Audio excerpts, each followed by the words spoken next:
Jamaah, oh jamaah. Alhamdulillah. Alhamdulillahirrabbilalamin. Kita masih di Islam itu Indah. Dan buat jamaah yang baru saja bergabung, hari ini kita sedang membahas tema minta maaf, jangan nunggu viral. Ustaz Syam deh mau jawabannya nih. Karena kan ada orang yang memanfaatkan keadaan nih, karena dia nggak mampu memberi maaf. Ayo jawab gitu. Ustaz Syam. Ayo Ustaz Syam. Ayo Ustaz Syam. Jamaah penasaran nih. Pada naqul a'udzubillahi minasyaitonirrajim. أعدت للمتقين الذين ينفقون في السراء والضراء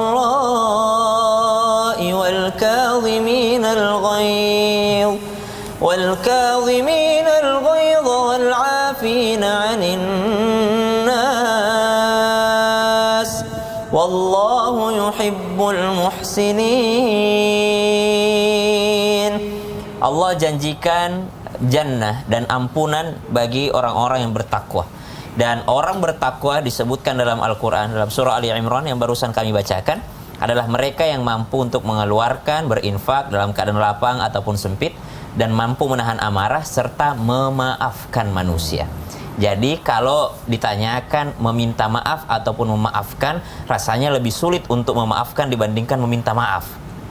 Ketika orang meminta maaf karena dia salah, takut merugikan dirinya sendiri, mungkin agak sedikit lebih banyak orang yang mudah meminta maaf. Tapi urusan memaafkan ini, subhanallah, bahkan seorang Nabi SAW yang diceritakan tadi oleh guru kita Ustaz Maulana, bahwa Nabi saja memaafkan, tapi berat hati untuk memandang wajahnya orang yang telah membunuh pamannya. Berat hati memandang wajah orang yang telah memakan hati pamannya, subhanallah. Jadi kalau dikatakan lebih mulia mana? Kalau mampu ridho, maka mulia orang yang memaafkan, karena Allah katakan itu adalah ciri orang yang bertakwa. Di ayat yang lain Allah katakan khudhil afwa, ambillah maaf atau maafkanlah orang, subhanallah. Jadi banyak ayat tentang memaafkan, termasuk salah satu riwayat daripada baginda Nabi SAW ketika Nabi menawarkan kepada salah seorang sahabatnya, maukah engkau kuberikan sesuatu yang sangat baik?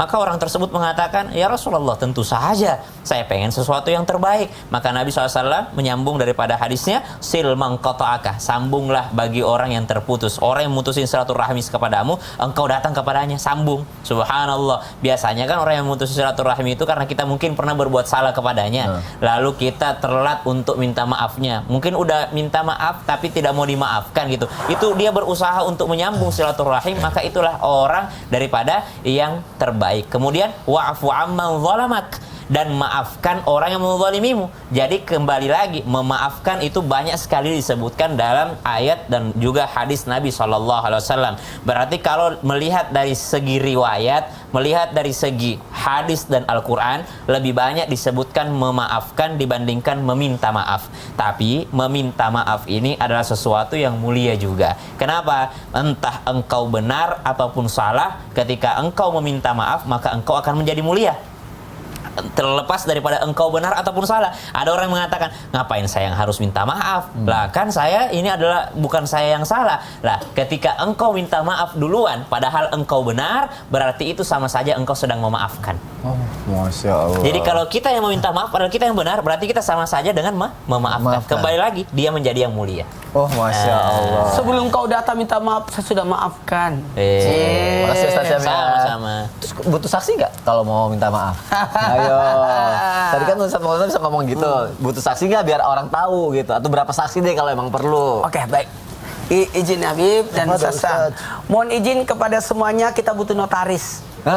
Iyalah. Kalau persoalan tentang harta uang yang diambil, kamu belum mana aja ini, jadi perlu. Apakah sudah dibayar atau belum? Nah itu permohonan maaf itu butuh pengembalian perasaan. Kalau memang berkaitan dengan harta, butuh saksi untuk urusan perniagaan itu, apalagi jual beli itu. Dan kalau sesuatu yang berkaitan dengan maaf penyakit, butuh dokter. Kira-kira berapa ini? Tabrakan mobil, dia tabrak mobilnya orang, atau dia rusakin mobilnya orang. Bagaimana? Hitung-hitungannya, ada notanya. Nanti kirimannya, fotoin aja. Tapi nanti kalau ditransfer, kirim hasil kirimannya ya. Buktinya. Itu buktinya, bukti pembayarnya. Itu perlu. Karena jangan sampai keturunannya nanti akan bermasalah berikutnya. Sudah itu berarti butuh adanya saksi dan pengakuan. Maka dari sinilah alhamdulillah, meskipun mungkin tidak, udahlah enggak apa-apa, saya sudah maafkan menurut dia, tapi menurut orang lain, apalagi ini ya, mohon maaf, sudah didengar orang. Makanya kalau ada masalah jangan ikut-ikut. Ada yang bertengkar, ikut yang lain. Ini nanti sudah temenan. Yang ikut-ikut bingung berantem sendiri. Makanya jangan ikut-ikutan deh. Makanya ayo, kata-kata memberi maaf, meminta maaf, apakah butuh saksi? Iya, kalau memang dibutuhkan, dan tidak kalau tidak perlu. Makanya ada ikatan janji, ada keikhlasan, tapi dibutuhkan pembuktian, yakni menutupi keburukan dengan kebaikan. Tutupilah keburukan dengan kebaikan supaya orang tidak berfokus pada keburukannya, akan berfokus pada kebaikannya. Jikalau engkau membenci seseorang karena perbuatannya, maka lihat perbuatan yang lain sehingga engkau bisa memaafkan dia. Itu. Masa dia cerita dia jahat banget sama, masih lebih banyak kebaikannya dibanding keburukannya. Masya Allah.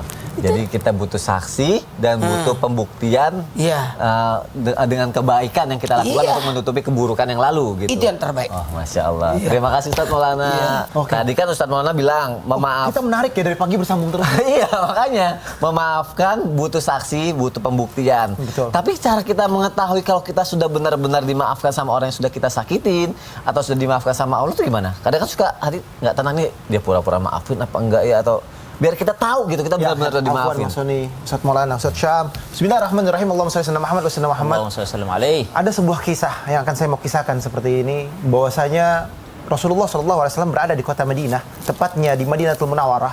Rasulullah berkata kepada sahabatnya, maukah aku perlihatkan kamu penghuni surganya Allah Subhanahu Wa Taala?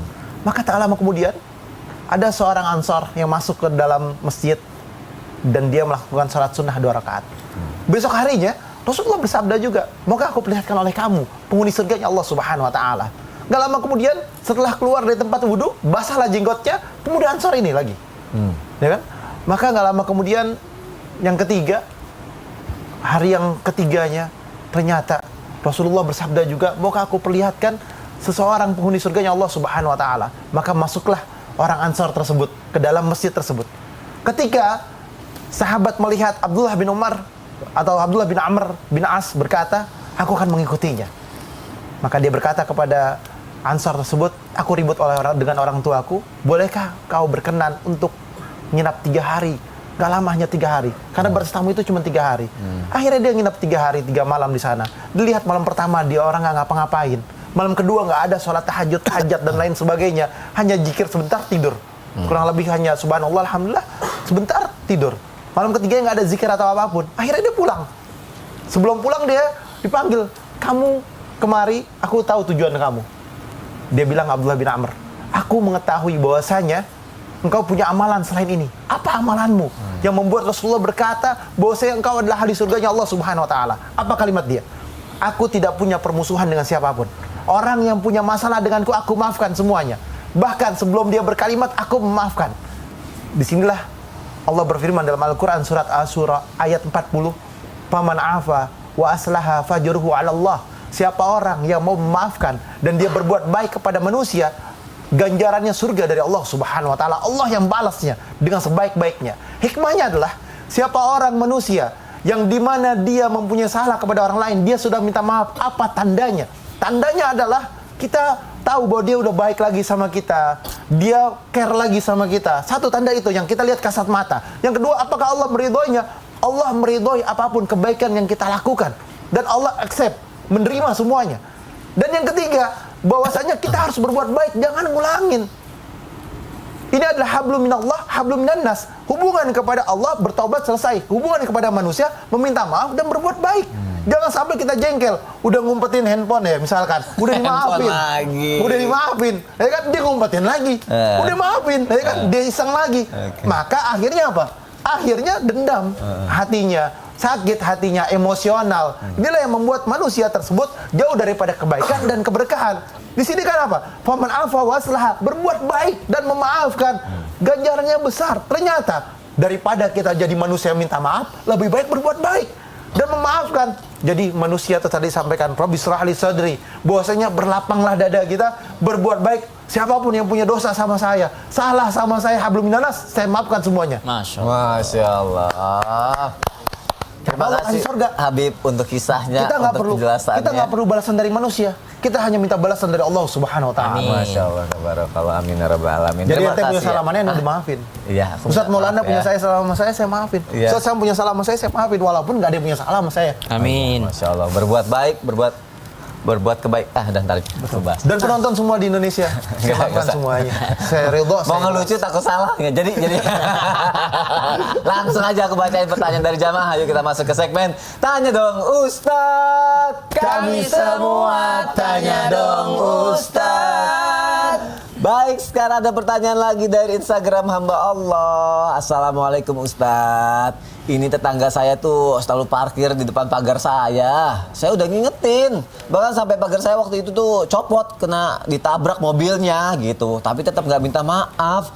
Apakah tetangga seperti ini masih kita harus berbuat baik kepadanya Ustadz? Diingatkan malah ngegas Ustadz. Gimana nih Ustadz Syam? Bismillahirrahmanirrahim. Itulah ladang pahalanya. Kalau tetangganya baik, dia juga ikutan baik, namanya balas budi. Sering kita disampaikan oleh guru-guru kita bahwa kalau kita berbuat baik kepada orang yang sudah baik sama kita, namanya balas budi. Tapi kalau kita berbuat baik kepada orang yang kurang baik kepada kita, maka kita adalah seorang yang berbuat ihsan, berbuat karena Allah Subhanahu wa taala. Kembali kita mengingatkan bahwa kita ini manusia muslim, manusia mukmin, beriman, yang mengaku berikrar beriman kepada Allah, itu tidak didikte oleh sosial, tidak didikte oleh orang-orang di sekitar kita. Orang berbuat baik, kita baik, itu bukan karena dia baik, tapi karena Allah Subhanahu wa taala. Orang berbuat jahat pun kita tidak didikte olehnya. Saya berbuat baik kepadamu karena Nabi yang suruh. Saya berbuat baik kepadamu karena Nabi katakan, siapa yang beriman kepada Allah dan hari akhir, hendaklah dia memuliakan tetangganya. Makanya selalu diingatkan itu al-jar qabla dar. Kalau cari rumah, al-jar qabla dar. Lihat dulu tetangganya, baru lihat rumahnya. Ya, lihat tetangganya dulu, lihat lingkungannya, baru lihat perumahannya.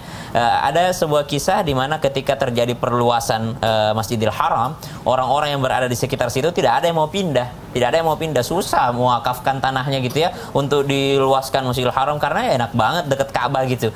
Lalu apa cara pemerintah kerajaan Saudi untuk menawarkan mereka untuk pindah? Konon katanya yang dipindahkan pertama kali adalah imam-imam Masjidil Haram, ulama-ulamanya dipindahkan ke dekat-dekat daerah Arafah, lalu dipasarkan kepada mereka ada rumah diskon besar-besaran dan bertetangga dengan imam-imam Masjidil Haram, barulah mereka mau pindah. Kenapa? Karena yang dicari tetangganya, yang dicari adalah tetangganya. Subhanallah, Abdullah ibni Mubarak pernah menjual rumah atau tetangganya menjual rumah, lalu ibni Mubarak datang kepadanya, kenapa engkau menjual rumahmu? Karena saya lagi butuh duit. Berapa kau jualkan? Anggaplah kalau uang kita itu 1 miliar. Kata ibni Mubarak, saya beli dengan harga 2 miliar. Lah, kok mahal banget? Katanya, supaya kamu tetap tinggal di sini. Kenapa? Karena saya senang untuk bertetangga denganmu. Jadi saya beli rumahmu 1 miliar, 1 miliar lagi untuk saya beli engkau supaya tetap tinggal di sini. Karena saya senang untuk bertetangga denganmu. Saking mahalnya harga tetangga yang baik. Subhanallah. Jadi ketika tetangga terjadi seperti itu, maka berharaplah penuh pahalanya dari Allah Subhanahu wa taala. Ya Allah, mungkin sholatku tidak khusyuk, tapi mungkin dengan amalan saya sabar akan tetangga seperti ini, engkau masukkan saya ke dalam surga. Innama yuwaffas sabiruna ajrahum bighairi hisab. Karena pahala bersabar itu tidak ada batasnya, unlimited. Wallahu taala a'lam. Insyaallah, please bertetangga dengan saya bisa seperti itu, please bayar Yang saya. Ibni Mubarak. Masya Allah. Ustaz Syam, terima kasih ya. Jamaah juga jangan kemana-mana. Setelah ini aku mau ngebacain lagi pertanyaan yang udah masuk lagi ke media sosial Islam itu Indah. Gak lama kok. Jamaah. Oh jamaah. Alhamdulillah. Lillah. Ibnil